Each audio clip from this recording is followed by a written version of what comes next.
ఏపీలో రాజకీయాలు రోజుకు మలుపు తిరుగుతున్నాయి. ముఖ్యంగా కూటమి అధికారంలోకి వచ్చి ఏడాది అవుతున్న తరుణంలో కీలక పరిణామాలు చోటు చేసుకుంటున్నాయి. రేపటికి కూటమి అధికారంలోకి వచ్చి ఏడాది అవుతుంది.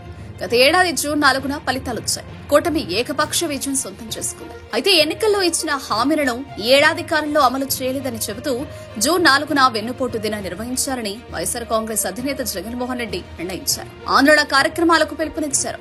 అయితే అదే రోజున దీపావళి, సంక్రాంతి కలిపి జరుపుకోవాలని జనసేన నాయకత్వం సూచించింది. దీంతో ఏపీలో రేపు పొలిటికల్ హైటెన్షన్ తప్పదు. మరోవైపు కాపు రిజర్వేషన్ ఉద్యమ నాయకుడు ముద్రగడ పద్మనాభం ఇతర కాపు నేతల చుట్టూ ఉచ్చుబిగుస్తోంది. వైఎస్సార్ కాంగ్రెస్ ప్రభుత్వ హయాంలో తుని రైలు దగ్ధం ఘటనకు సంబంధించిన తీర్పుపై అప్పీల్కు వెళ్లాలని కూటమి ప్రభుత్వం నిర్ణయించింది. దీంతో ముద్రగడ పద్మనాభంతో పాటు వైఎస్సార్ కాంగ్రెస్ పార్టీకి అనుకూలంగా ఉన్న కాపు నేతలు ఇబ్బంది పడాల్సి ఉంటుంది. ముద్రగడ పద్మనాభం కాపు రిజర్వేషన్ ఉద్యమానికి నాయకత్వం వహిస్తూ వచ్చారు. ఆయన రాజకీయ నాయకుడిగా కంటే కాపు రిజర్వేషన్ ఉద్యమ నేతగానే గుర్తింపు పొందారు. 2014లో తెలుగుదేశం అధికారంలోకి వచ్చింది. ఎన్నికల్లో కాపులకు రిజర్వేషన్ ఇస్తామని చెప్పింది. ఈ తరుణంలో కాపు రిజర్వేషన్ ప్రకటించాలని డిమాండ్ చేస్తూ ముద్రగడ పద్మనాభం ఉద్యమాన్ని ప్రారంభించారు. ఈ క్రమంలో 2017లో తునిలో రైలు దహనమైంది. అప్పట్లో ముద్రగడ పద్మనాభంతో పాటు చాలా మంది కాపు నేతలపై కేసులు నమోదయ్యాయి. అయితే ఈ ఘటనతో టీడీపీ ప్రభుత్వంపై కాపులు వ్యతిరేకత పెంచుకున్నారు. అది సహజంగానే వైఎస్సార్ కాంగ్రెస్ పార్టీకి ప్రయోజనం చేకూర్చింది. అయితే ఈ ఘటన వెనుక వైఎస్సార్ కాంగ్రెస్ పార్టీ అల్లరి మూకలు ఉన్నాయని అప్పట్లో ఆరోపణలొచ్చాయి. కాపులను వైఎస్సార్ కాంగ్రెస్ పార్టీ వైపు మళ్లించేందుకు ఇలా చేశారన్న అనుమానాలు కూడా ఉన్నాయి.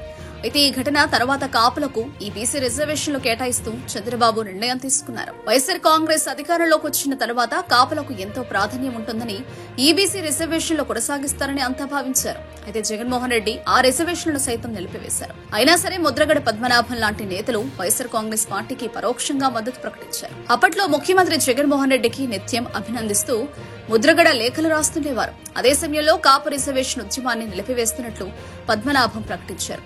దీంతో ఆయనపై అనుమానాలు పెరిగిపోయాయి. అదే సమయంలో తుని రైలు దగ్ధం కేసులో ముద్రగడతో పాటు ఉద్యమ నాయకులపై కేసులు కొట్టివేస్తూ తీర్పునిచ్చింది. రాష్ట్ర ప్రభుత్వ పరంగా కూడా ఈ కేసులన్నీ ఎత్తివేస్తూ నిర్ణయం తీసుకున్నారు. అయితే 2024 ఎన్నికల్లో ముద్రగడ పద్మనాభం టీడీపీ కూటమికి వ్యతిరేకంగా పనిచేశారు. వైఎస్సార్ కాంగ్రెస్ పార్టీలో చేరి ఆ పార్టీకి మద్దతుగా ప్రచారం చేశారు. అందుకే ఇప్పుడు తుని రైలు దగ్ధం కేసులో కోర్టు తీర్పును సవాల్ చేస్తూ పైకోర్టులో అప్పీల్ దాఖలు చేయాలని ప్రభుత్వం నిర్ణయించింది. దీంతో ముద్రగడతో పాటు వైఎస్సార్ కాంగ్రెస్ పార్టీకి అనుకూలంగా పనిచేసిన కాపు నేతల చుట్టూ ఉచ్చు బిగుస్తున్నట్లు అయింది.